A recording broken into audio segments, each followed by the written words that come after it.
guys. Now, if this craft had been a Learjet or a military aircraft in today's air traffic operations, when the pilot looks out the window and sees somebody shooting across his nose or flying along with him, the first thing he does is call air traffic and say, hey, do you have traffic at my altitude? And the controller would panic, looks at the scope and says, no, we don't have any traffic at your altitude. Well, it's an unknown. The air traffic controller then says, we will track that guy until he lands, and we'll have flight standards meet him down there. We're going to write him up, we'll pull his ticket, we'll do whatever we have to do. But the pilot basically said, it's a UFO. Well, who believes in UFOs? And this is the kind of attitude that the air traffic had at the time. So when I went back to headquarters, I gave Admiral England a quick briefing and showed him the video. He set up a briefing with the President Reagan scientific staff, and he told me my function was to hand this operation off to those people. And those people ended up being the CIA, the President's group, a bunch of grunts that came to the meeting. The Admiral says, I want you to hand it off because the FAA does not control UFOs, and we want it out of our district. Now, I brought a copy of the videotape I made. I had bought a camera for Christmas just before this happened, and I took a videotape of it.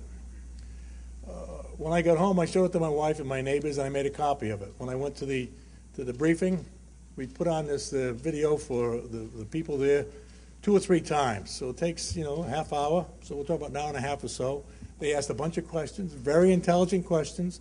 They wanted to know the speed of the antenna. They wanted to know the frequency of the antenna. They wanted to know the beam width of the antenna. They wanted to know the algorithm for the height finding equipment. And the people I brought up in the room were all headquarters technical engineers, hardware and software people, and they gave those answers like they were a high school math coach. A squared, B squared, C squared. They spit that stuff right out. It was really amazing to watch these guys work. When they got done, the CIA said to all the people there, this event never happened. We were never here. And you're all sworn to secrecy. We are confiscating all this data. And they did. They took everything that was in the room. In those days, when you printed out something from the computer, it printed out boxes and boxes and boxes of these printouts. You remember these from the days when we used to see it on TV? Boxes and boxes of this stuff. This is titled UFO Incident at Anchorage on 11/18/86. And it tells you what data is in here. So we could take a chart and we could reproduce everything that the controller's seen on a piece of paper. Well, they took all that data. A few days later, they brought in, or a few weeks later, I guess it was, they brought in the FAA's report of the event that never happened. I had them put it on a little table in my room in the corner, and I said, well, leave it there, and when the CIA wants the rest of the data, I'm sure they're going to come and get it. Not too long after that, they brought the voice tapes for the same incident, and we put that on top of that package, waiting for the CIA to come and get it. Now, when I was at the tech center, I had the software engineers and the hardware engineers put together a chart that would show every target along the route of flight. And what they did is they commented on it. This is when we first saw the UFO. This is when the pilot saw the UFO. This is when the military guy saw the UFO, all the way down here. And there's 2 of these. It's ripped off here a little bit because it ended up in my barn for a couple of years, and I didn't know it was in the box. And the mice were eating it. When I get done with this briefing, now we're talking to the engineers that build the air traffic control system, hardware and software. When they got done hanging this up on the wall, I said, tell me what those dots are. What is it? The hardware engineers got up and said, this problem over here, that's a software problem. And this one over here, software problem. Every time, all the way down, it's a software problem. There's nothing wrong with our hardware system. So I said, fine. It makes sense to me. So the software guy gets up, and he says, this target over here, That's a hardware problem. And this one here, a hardware problem. There was no software problems. And there was no hardware problems. Well, what do we have? If we don't have anything, do we have a target there or not? Well, one man got up and said, my religion forbids me to believe in UFOs. So I said, fine. I gave the briefing. They carried all the stuff. They took it out. This stuff stayed in my office for 2 years. When I left, one of the specialists came in. They were in a hurry to get me out. They packed up everything that was hanging there, all the stuff on the walls, and they put it in boxes and shipped it to my house. Today,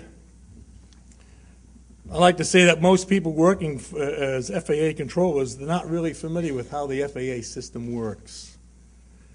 They don't know why aircraft traveling through our airspace is not displayed under scope. They don't know why. I do, but they don't. The system today in the organization of the FAA is not configured to identify and track these type of performances. That's the end of my speech. Who are you going to believe? Your lying eyes or the government?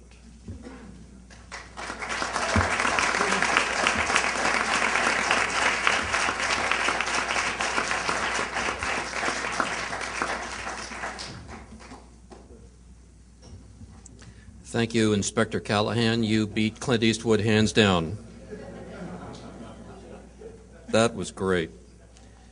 My remarks are pretty short. I'm Fife Symington. In 1997, during my second term as governor of Arizona, I saw something that defied logic and challenged my reality. I witnessed a massive delta-shaped craft that silently navigated over the Squaw Peak area in North Phoenix in the evening, and it was truly breathtaking. To my astonishment, it appeared to be a solid structure. It was huge. It had a very distinctive leading edge with huge embedded lights in it, and it was just traveling quietly, made no sound, through the Arizona night sky. I still don't know what it was. As a pilot and a former Air Force officer, I can definitively say that this craft did not resemble any man-made object that I'd ever seen. And it was certainly not high-altitude flares as put out by the Air Force at Luke Air Force Base, because I've never seen flares fly in formation. The incident was witnessed by hundreds, if not thousands, of people in Maricopa County and in southern Arizona, and my office was besieged with phone calls from very concerned citizens. The growing hysteria intensified when the story broke nationally, and so I decided to lighten the mood of the state, and I called a press conference where I dressed up my chief of staff in a Martian outfit. It was meant to be a spoof, a good-natured spoof. That worked. We managed to lessen the sense of panic at the time, but I also upset quite a few of my constituents. Well, I'd like now to set the record straight. I never meant to ridicule anyone. My office did make inquiries as to the origin of the craft, but to this day they remain unanswered. Eventually, the Air National Guard claimed responsibility, stating that their pilots had been dropping flares. They also, another individual from Tucson said that A-10s had been flying in formation over Maricopa County, but those of us in the Air Force, and those of you who know about A-10s, they're called the Warthog, it's a tank-killing aircraft, know that it's the noisiest machine in the sky, and there's no way that a flight of